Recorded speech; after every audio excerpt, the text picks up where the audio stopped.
Welcome back, everybody, to another episode of Photography Tips and Tricks, your show for gear, tips, inspiration, anything that you need to take your photography over to the next level.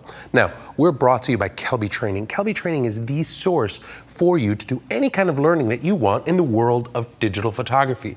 If you want to learn with the pros, this is the place that you're going to go. It's over at kelbytraining.com. Now, what we're going to do is something a little different this year. Right? What we're going to do for this series is I want to keep these episodes short and sweet. I want to keep them at around 10 minutes to give you exactly what you want on one topic. One of the first things that came up was the concept of black and white photography and how to be able to see in black and white. One of the biggest things that people do out there is they take a lot of color pictures and then they go, well, would this be a good black and white? Would this be a good black and white? I tell people all the time, the best way for you to see a black and white picture is to actually see it in black and white. See it at the point of capture. That's essential. And you can do that on any camera that you have. So right now I have a Nikon camera and I have a Canon camera right here. I have the Nikon D800 and I have a Canon EOS 70D. Now, what I'm going to do is I'm just going to show you how to set yourself up for this. So we'll go ahead and we'll plug in here. And I'm going to go to the first one, and this is the Nikon D800. Inside of this, right, you have your playback menu, you have your shooting menu, custom setting menu. Go to your shooting menu. In your shooting menu, you'll see an area here called Set Picture Control. This is where usually people amp this up and try to amp up the colors in the back of the camera and make it look vivid. But in this case, what you're going to do is you're going to go and you bring yourself down here to monochrome.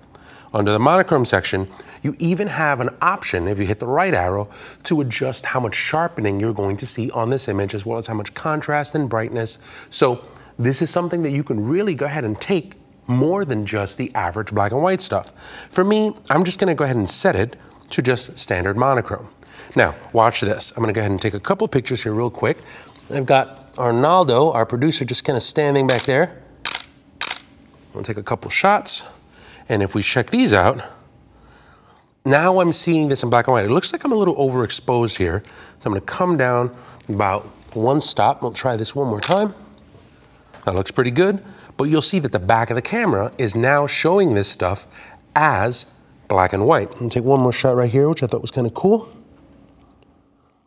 Let's see.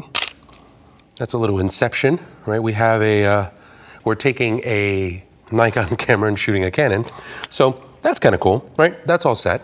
Now, what does it look like on the Canon side? I'll unplug this. I'm gonna plug this in here. They just had an adapter for this.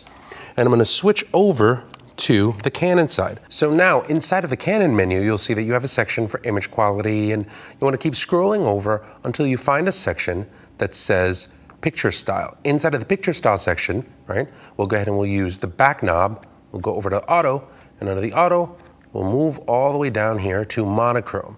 That's the one that we're going to select. If we wanted to do some other stuff with that, we can go ahead and do some detailed selections, but for now, we're just gonna set that for that. So that's the easiest way for you to work with setting these cameras, but there's a hitch. If you're shooting in RAW, you have to consider this stuff. Let's do this. Let's take a quick break. When we come back, I'll show you how that looks on the computer side and what kinds of things you need to be able to consider when shooting this kind of black and white.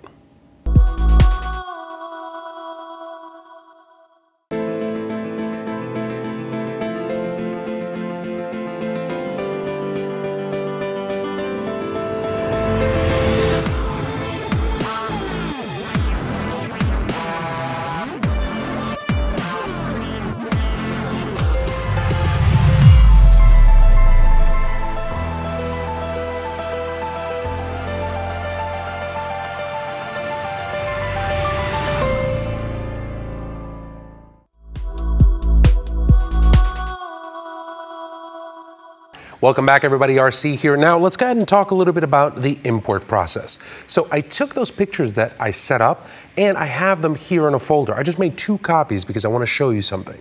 So these are the raw files that I took out of the D800. I'll go ahead and I'll drag them into here, and I'm just going to add them into the already existing library that I have. And you'll see that the pictures come in by default as all black and white.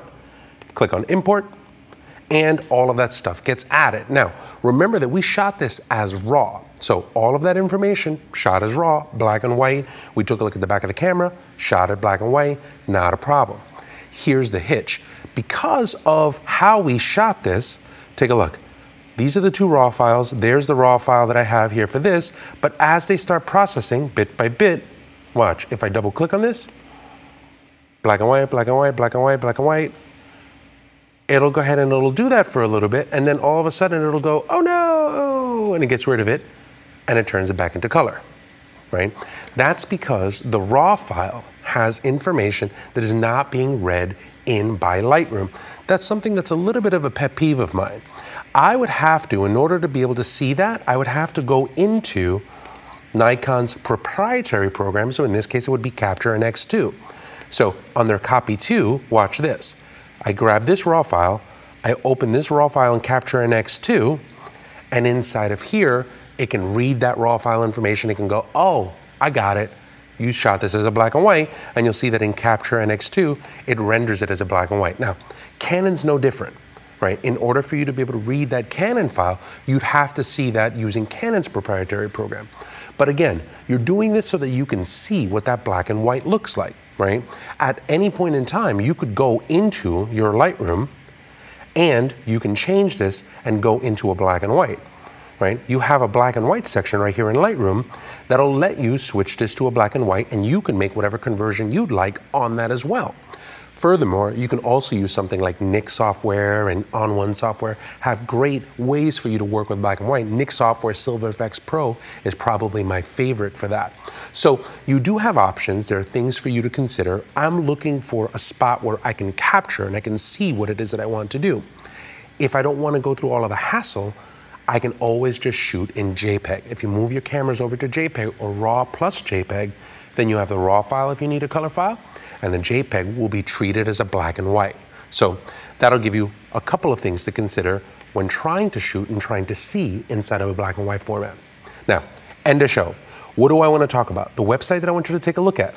I want you to take a look at Frank Salas's site.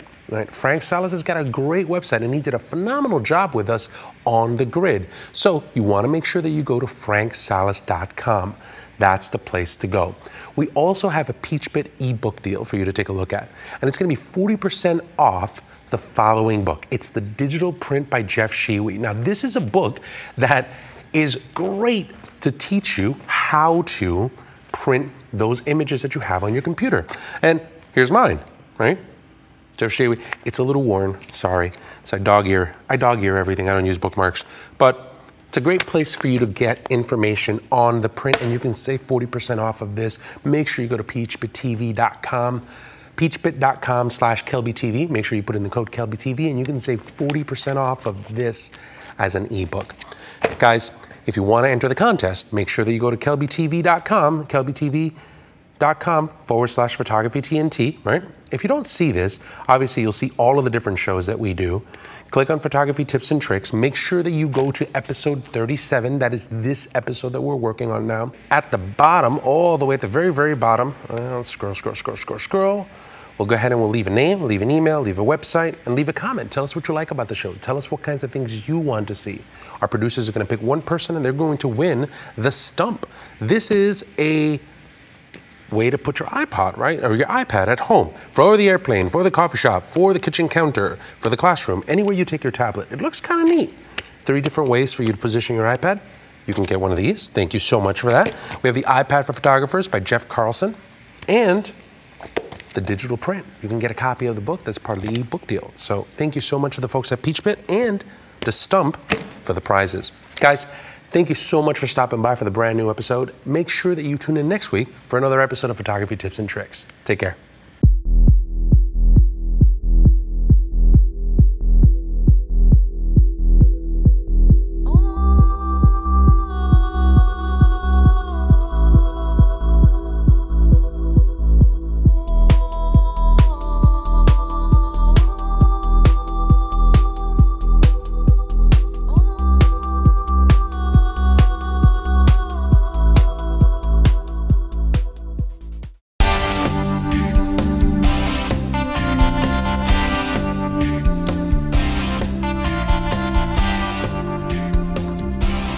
Hi everybody, Scott Kelby here, and I want to invite you to the world's largest photography event.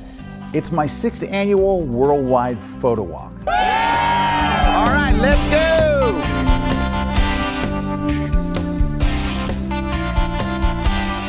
Now, if you're wondering what a photo walk is, it's actually a social event. It's a gathering of photographers in your area. You usually meet in like a downtown area or a business area, zoo, a lake, anywhere, and you all walk around for about 2 hours taking pictures. At the end of the walk, you usually meet at a local restaurant or a bar or a tavern just to hang out, make new friends, maybe share some photos, and kind of look back on the whole experience. If you want to take the fun up a notch, you can enter the photo competition. Just pick your favorite photo that you took during the 2-hour walk, upload it to the site, and the leader's going to pick a winner. That winner's going to get a digital copy of my brand new book. Once those cities from around the world have all uploaded their photos, I'm going to pick a grand prize winner and 10 finalists who are going to share in thousands of dollars worth of prizes. To see if there's a walk in your city, check the Worldwide Photo Walk website. And if you don't see your city listed for a photo walk, sign up right there at the Photo Walk website and maybe you can host a walk in your city. The best thing about all of this is participation is absolutely free. All you have to do is go to the Worldwide Photo Walk website, find your city, sign up, and then join me on the official photo walk date. It's Saturday, October 5th, 2013. So I hope you'll join me and thousands of photo walkers from all around the world on that Saturday as we make photographic history once again. I'm Scott Kelby, and I hope to see you there.